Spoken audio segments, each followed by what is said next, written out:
અને આમે બ્રાહ્મણોને ગરીબ જ. હા, સત્યનારાયણ ભગવાનની કથા ચાલુ કરો એટલે એક ગરીબ બ્રાહ્મણ હતો. ગરીબ કેવો બ્રાહ્મણ હતો એ ગોતીએ છીએ. પણ જો કે હવે અમારે લક્ષ્મીજી આરે થોડું ઘણું સમાધાન થઈ ગયું છે એટલે હવે લગભગ કોઈને વાંધો નથી. પણ બ્રાહ્મણોને દુખી બતાવવાના, ગરીબ બતાવવાના 4 કારણ બતાવ્યા છે કે બ્રાહ્મણોને ગરીબ શું કામ કીધા છે.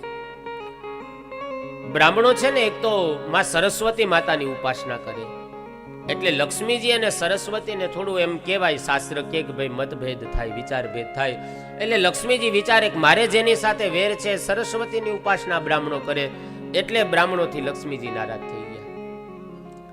બીજું કારણ છે બ્રાહ્મણો છે ને, અગત્ય ઋષિ બ્રાહ્મણ એ દરિયાને પી ગયા હતા. દરિયો એટલે લક્ષ્મીજીના પિતા.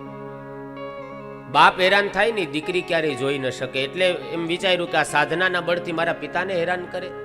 અગત્ય ઋષિ દરિયાને પી ગયા એટલે લક્ષ્મીજી નારાજ છે.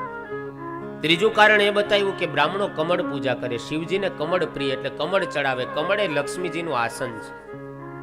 પદ પ્રતિષ્ઠા કોઈનું છીનવાઈ જાય તો એ સહન ન કરે એટલે લક્ષ્મીજી નારાજ છે. ચોથું કારણ, ભૃગુ નામના ઋષિએ ભગવાન નારાયણના વક્ષસ્થળ ઉપર ચરણનો પ્રહાર કર્યો. ઋષિ બ્રાહ્મણ હતા ભૃગુ ઋષિ.